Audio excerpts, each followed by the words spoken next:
કેરળમાં અંબોલ જીવો પર એસિડ એટેક, જીવદયા પ્રેમીઓમાં પ્રચંડ રોષ, પાલિકા સેવા સદન સુધી રેલી યોજી। ખેરાલુ શહેરમાં છેલ્લા કેટલાક સમયથી રખડતા અંબોલ પશુઓ પર અજાણ્યા શખ્સો દ્વારા એસિડ એટેક કરવાની અમાનવીય ઘટનાઓ સામે આવી રહી છે। ગાય અને આખલાઓ પર થઈ રહેલા આ હુમલાઓ અટકવાનું નામ ન લેતા આજે જીવદયા પ્રેમીઓનો રોષ ફાટી નીકળ્યો હતો। શહેરના ખારીકુઈ ચોકથી નગરપાલિકા અને તાલુકા સેવા સદન સુધી સૂત્રોચ્ચાર સાથે વિશાળ રેલી યોજી વિરોધ પ્રદર્શન કરવામાં આવ્યું હતું। જીવદયા પ્રેમીઓ જ્યારે ખેરાલુ નગરપાલિકામાં આવેદન આપવા પહોંચ્યા ત્યારે ત્યાં કોઈ જવાબદાર અધિકારી કે કર્મચારી હાજર ન મળતા સ્થિતિ વધુ વણસી હતી।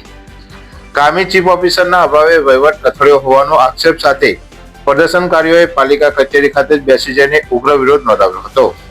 આ ઘટનાની જાણ નગરપાલિકાના પ્રમુખપતિ અને સામાજિક અગ્રણી વિશાલભાઈ પંડ્યાને થતા તેઓ નગરપાલિકા ખાતે દોડી આવ્યા હતા અને જીવદયા પ્રેમીઓની રજૂઆત સાંભળી હતી અને સત્વરે સીસીટીવી કેમેરા ચાલુ કરવા જીવદયા પ્રેમીઓએ રજૂઆત કરી હતી। ત્યારબાદ પ્રાંત કચેરી ખાતે આવેદન પત્ર આપી અને મામલતદારને મૌખિક રજૂઆત કરવામાં આવી હતી। એસિડ એટેક કરનારા અસામાજિક તત્વોની સત્વરે ધરપકડ કરી કડક સજા કરવામાં આવે અને શહેરના બંધ પડેલા સીસીટીવી કેમેરા તાત્કાલિક ચાલુ કરવામાં આવે જેથી ગુનેગારોને પકડી શકાય। રખડતા ઢોરોને તાત્કાલિક પાંજરાપોળ ખસેડવામાં આવે અને ખેરાલુ નગરપાલિકામાં કાયમી ચીફ ઓફિસરની નિમણૂક કરવામાં આવે તેવી માંગ ઉઠી હતી। જો તંત્ર દ્વારા આ મામલે સત્વરે યોગ્ય પગલાં લેવામાં નહીં આવે તો આગામી સમયમાં જીવદયા પ્રેમીઓ દ્વારા ઉપવાસ આંદોલન કરવાની ચીમકી પણ ઉચ્ચારવામાં આવી હતી। ઠાકોર સુરસી અમીરસિંહ ડભોળા, બરોબર, આ ગાયોના મુદ્દાનો કોઈ નિકાલ નહીં આવે તો હું ઉપવાસ ઉપર બેહવાનો છું, બરોબર। એટલે ગમે તે કરીને મારો નિકાલ જોવે, બરોબર। મારું નામ ચિરાગ દબગન, શ્રી રામેશ્વર જીવદયા ચેરિટેબલ ટ્રસ્ટનો પ્રમુખ છું। આજે ખેરાલુમાં છેલ્લા કેટલાય 10 થી 12 દિવસથી ગાયો ઉપર એસિડ એટેકના હુમલા ચાલુ છે। એના પહેલા પણ અમે એક વખત આવેદન પત્ર આપેલું હતું અને આ ફેરે ફરીથી આવેદન પત્ર આપવું પડ્યું છે અમારે। શું માંગ છે?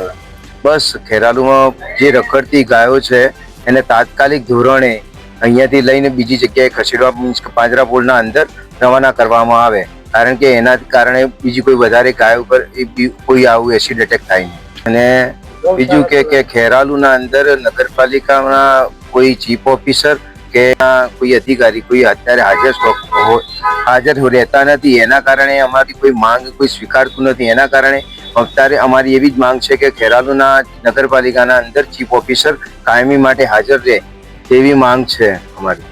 ગૌ માતા કી જય, ગૌ માતા કી જય, ગૌરક્ષક જિંદાબાદ, ગૌરક્ષક જિંદાબાદ, જિંદાબાદ।